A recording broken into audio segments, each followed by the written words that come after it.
सामने class 10th NCERT mathematics का chapter number 8 लेके आए हैं। इसमें हम आपको आज ट्रिग्नोमेट्री समझाएंगे। ट्रिग्नोमेट्री नाम से ही क्लियर हो जाता है इसका मीनिंग।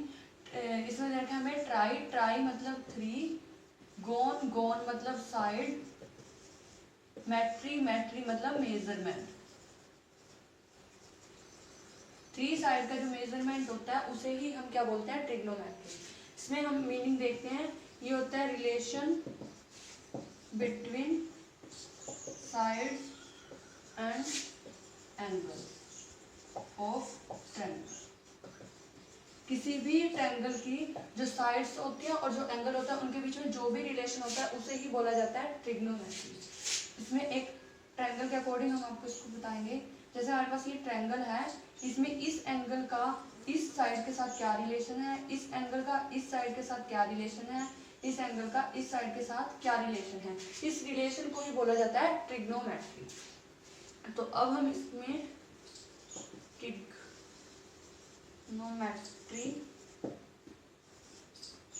रेशो पढ़ना शुरू करते हैं। ट्रिग्नोमेट्री, इसमें trigonometry ratio of acute angle का रिलेशन हम पढ़ेंगे।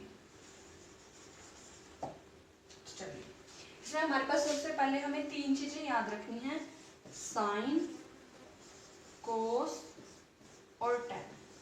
इन 3 चीजों के ऊपर ही पूरी ट्रिग्नोमेट्री है हमारे पास। साइन, साइन हमारे पास क्या होता है, साइन होता है हमारे पास, जैसे हमारे पास ये एक ट्रायंगल था, ट्रायंगल में जो हमारा ये होता है हमारा परपेंडिकुलर, ये होता है हमारा बेस और ये होता है हमारा हाइपोथेनस। सबसे पहले इसमें क्या देखेंगे कि जो हमारा साइन होता है, साइन हमारा होता है p/h। उसके बाद कोस p/h मतलब ये वाली साइड डिवाइड बाय ये वाली साइड हमारा होता है साइन, साइन थीटा बोल सकते हैं इसको हम। उसके बाद हमारा कोस थीटा, कोस थीटा हमारा क्या होता है b/h, b/h। उसके बाद आता है हमारे पास tan, tan हमारा क्या होता है p/b। अब यहाँ से जो हमारा tan आया वो हमारा आया p/b। tan से हम एक चीज समझ सकते हैं कि जो हमारा साइन था, साइन था हमारे पास p/h और उसके बाद हमारे पास कोस था b/h, h से h कैंसिल तो हमारा p/h आ गया। यानी कि tan हमारा क्या होता है sign theta by cos theta. ठीक है, उसके बाद अब हम क्या करेंगे, इसके जो अपोजिट होते हैं, जैसे साइन का अपोजिट होता है cosine, sorry cosec, cosec theta. ये होता है हमारा, इसका अपोजिट होता है रेसिप्रोकल होता है, मींस h/p। उसके बाद कोस का क्या होता है सीकेंट थीटा, सीकेंट थीटा होगा इसका रेसिप्रोकल तो h/b। और उसके बाद आता है हमारा tan का, tan का हमारा होगा कोट थीटा, कोट थीटा हमारा क्या होगा b/p, मींस रेसिप्रोकल मतलब कोस बाय साइन। ये हमारे सारे इसके फॉर्मूलाज होते हैं। अब इनको कैसे अप्लाई करना है, कैसे यूज करना है, वो हम आपको बताएंगे। चलिए स्टूडेंट, अब हम इसे क्वेश्चन के अकॉर्डिंग समझ लेते हैं। हम एक क्वेश्चन में एक ट्रायंगल ली, ट्रायंगल को हमने बेस मान लिया 3 और ये 4 मान लिया और ये 5 मान लिया। हमने यही साइड क्यों माननी है, क्योंकि हमें पता है कि जो ये वाले हमारे क्वेश्चन सॉल्व होते हैं ट्रिग्नोमेट्री में वो हमारे पाइथागोरस थ्योरम के अकॉर्डिंग ही सॉल्व किए जाते हैं। तो पाइथागोरस थ्योरम के अकॉर्डिंग हमारे क्या होते हैं 5² = 4² + 3²। ये हमारा प्रूफ हो रहा है, इसलिए हमने 3, 4 और 5 लिया है। ये एक पाइथागोरस प्रमेय के पॉइंट्स हैं 3, 4, 5। इसमें होता है हमारे पास h² = p² + b²। इस वजह से हमने 3, 4 और 5 सॉल्व किया है, क्योंकि ये पाइथागोरस प्रमेय के को प्रूफ करते हैं ये वाले पॉइंट। तो इसके अकॉर्डिंग हम चलते हैं, करते हैं क्वेश्चन को सॉल्व। हमने साइन a अगर निकालना है, साइन का हमारा फॉर्मूला होता है p/b, जो मैं अभी आपको बता चुकी हूँ। साइन a का फॉर्मूला होता है p/h, सॉरी। अब देखो a, इसने साइन a पूछा है, जिस एंगल को वो पूछ रहा है उसके सामने वाले जो भी साइड होगी वो साइड हमारी होती है परपेंडिकुलर।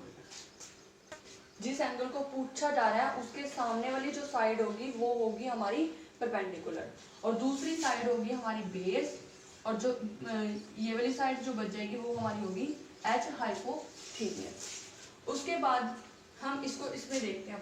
देखिए ये P था हमारा, ये बेस था, ये H था, तो हम इसको इसमें पुट कर देते हैं। P हमारा क्या है 4, H हमारा क्या है 5, B हमारा क्या है 3, H हमारा क्या है 5, P हमारा क्या है 4, B सॉरी हमारा क्या है 3, H हमारा क्या है 5, P हमारा क्या है 4, H हमारा क्या है 5, B हमारा क्या है 3, B हमारा क्या है 3, P हमारा क्या है 4। इस तरीके से हमारे ये सारे पॉइंट क्या है सोल्व हो चुके हैं। अब उसने पूछा है साइन C, अब वो साइन C की बात कर रहे हैं, तो इसको छोड़ दीजिए। अब उसने बात की है साइन C की, C एंगल की बात की जा रही है, तो C एंगल इसके सामने वाली साइड हमारी क्या होगी परपेंडिकुलर, और ये वाली साइड जो साथ वाली साइड है वो हमारी क्या होगी बेस, और ये वाली साइड हमारी क्या होगी H यानी कि हाइपोथेनियस। अब इसको हम इसमें पुट कर देते हैं। P हमारा क्या है 3, H हमारा क्या है 5, B हमारा क्या है 4, H हमारा क्या है 5, P हमारा क्या है 3, B हमारा क्या है 4, H हमारा क्या है 5, P हमारा क्या है 3, H हमारा क्या है 5, B हमारा क्या है 4, B हमारा क्या है 4 और P हमारा क्या है 3। तो ये सारे पॉइंट पुट करने के बाद हमें साइन C की वैल्यू पता चल गई, कोस C की वैल्यू पता चल गई, टेन C की वैल्यू पता चल गई, कोस C की वैल्यू, सेकंड C की, कोट C की। इधर से हमें साइन A, कोस A ये सारी वैल्यूज भी पता चल गई। इस तरीके से अगर आप करोगे तो आपके क्वेश्चन बहुत ही जल्द सोल्व होंगे। इस तरीके से आपको क्वेश्चन करने हैं। हाँ जी स्टूडेंट, तो मैंने आपको बताया साइन थीटा हमारा होता है P/H, कोस थीटा हमारा होता है B/H, टेन थीटा हमारा होता है P/B, कोसिकेंट थीटा होता है H/P, सीकेंट थीटा होता है H/B, कोट थीटा होता है हमारा P/B।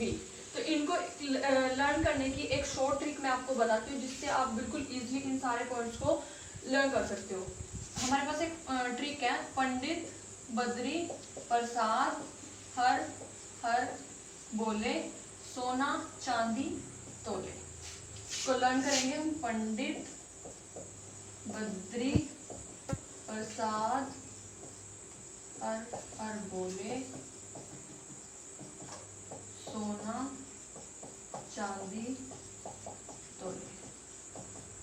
तो देखिए S का मतलब हमारा होता है साइन थीटा, C का मतलब होता है हमारा कोस थीटा, T का मतलब होता है हमारा टेन थीटा।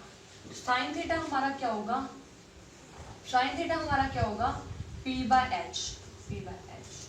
कोस थीटा हमारा क्या होगा B/H, B/H। टेन थीटा हमारा क्या होगा P/B, P/B। अब देखिए साइन थीटा रेसिप्रोकल होता है कोसिकेंट थीटा का, या कोसिकेंट थीटा रेसिप्रोकल होता है साइन थीटा का। तो कोसिकेंट थीटा हमारा क्या होगा H/P, H/P।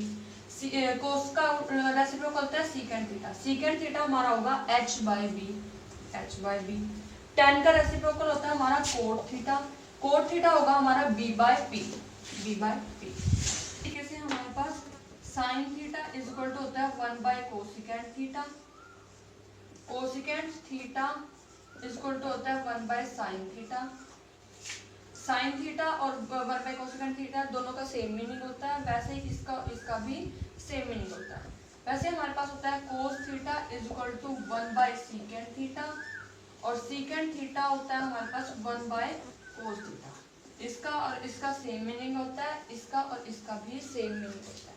वैसे हमारे पास होता है tan theta is equal to cot theta, और cot theta is equal to tan theta. इसका और इसका सेम मीनिंग, इसका और इसका सेम। इस तरीके से हम अपने 6 के 6 sine theta, cos theta, tan theta, cosecant theta, secant theta और कोट थीटा के बारे में पता कर सकते हैं कि एक दूसरे के रेसिप्रोकल होते हैं, तो उनको हम लर्न कर सकते हैं। और एक ये ट्रिक थी हमारे पास, पंडित बद्री प्रसाद हर हर बोले सोना चांदी तोले। इस ट्रिक से हम अपने ये 6 के 6 फॉर्मूलाज लर्न कर सकते हैं कि हमारा साइन थीटा P/H होता है, कोस थीटा हमारा B/H होता है। इस तरीके से स्टूडेंट अब हम आपको ट्रिग्नोमेट्री टेबल बताएंगे कि कैसे बनाई जाती है। टेबल में हम सबसे पहले यहाँ पे लेंगे 0 degree angle, 30 degree angle, 45 degree angle, 60 degree angle और 90 डिग्री एंगल। सबसे पहले हम इसमें साइन थीटा की वैल्यू फाइंड आउट करेंगे। साइन थीटा की वैल्यू कैसे निकाली जाती है, हम यहाँ पे 0 से 4 तक की काउंटिंग लिख देंगे, 0 1 2 3 4 और सभी के डिवाइड में 4 लगा देंगे और सभी का अंडर रूट निकाल देंगे। इसको सोल्व करने के बाद जो भी वैल्यू हमारे पास आएंगी वो सभी वैल्यू हमारी क्या होंगी, साइन थीटा की वैल्यू। साइन थीटा लिख लेते हैं यहाँ पे, ये 0 आ गया, इसको सोल्व करेंगे तो ये 0 ही आएगा, तो साइन 0 की वैल्यू 0 आ गई है। यहाँ पे 1 का अंडर रूट 1 होता है और 4 का अंडर रूट 2 होता है, तो साइन 30 की वैल्यू हमारे पास आई है 1/2। उसके बाद इसको हम कट कर लेंगे, 1 का अंडर रूट 1 होता है, रूट 2 ऐसे ही लिख दिया जाएगा, तो साइन 45 की वैल्यू आ गई है 1/√2। उसके बाद रूट 3, 4 का अंडर रूट होता है 2, तो साइन 60 की वैल्यू आ गई है √3/2। इसको कट करेंगे 1 और 1 का अंडर रूट 1 होता है, तो साइन 90 की वैल्यू हमारे पास आ गई है 1।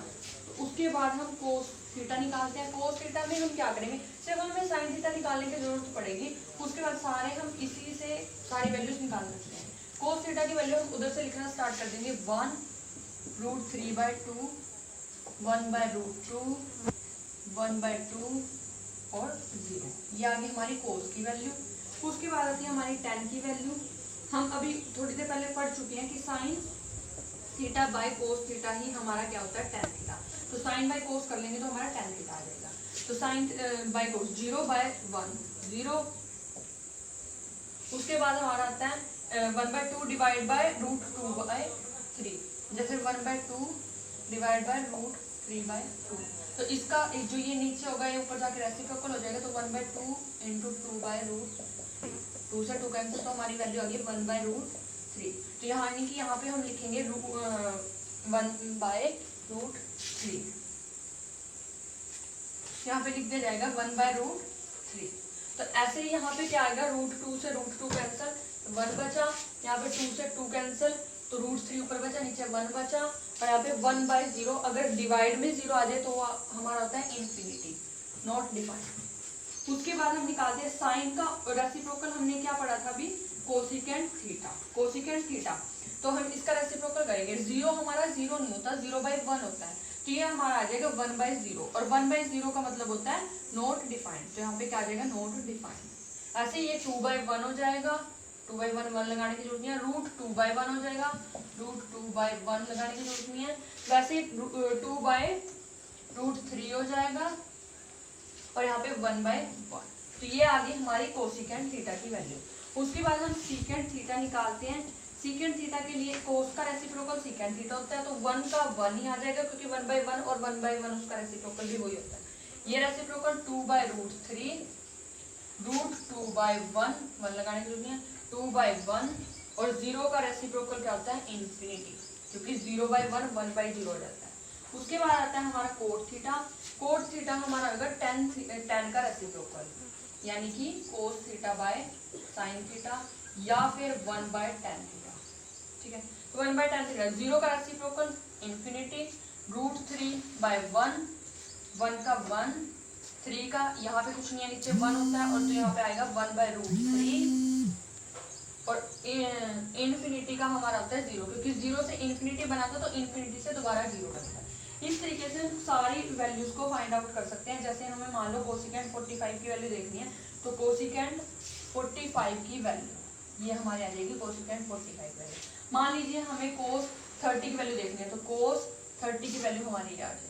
मान लीजिए अगर tan 60 की वैल्यू देखनी है, तो tan और इधर से 60, तो यहाँ पे आ जाएगा √3। तो इस तरीके से हम कोई भी वैल्यू इजीली निकाल सकते हैं। पहले हम इसको इस तरीके से सोल्व करके इसको बना लें, उसके बाद हम कोई भी वैल्यू इजीली निकाल सकते हैं। इस तरीके से आपके सामने हमारी इंट्रोडक्शन क्लास है, तो आपको 8th चैप्टर करने से पहले इंट्रोडक्शन क्लास देखना जरूरी है, क्योंकि आपको इसके अंदर बहुत से इंपॉर्टेंट पॉइंट करने को मिलेंगे, जिनको करके आप 8th चैप्टर को इजीली तरीके से कर सकते हैं। जिन बच्चों को ये 8th चैप्टर बहुत ही मुश्किल लगता है, वो इजी लगने लग जाएगा अगर आप इस इंट्रोडक्शन क्लास को ध्यान से देखेंगे। तो सो गाइस, इस वीडियो को लाइक करें, शेयर करें और कमेंट करके बताएं कि हमारी वीडियो कैसी बनी और आपको कैसी लगी, आपको इससे कितना फ़ायदा हुआ।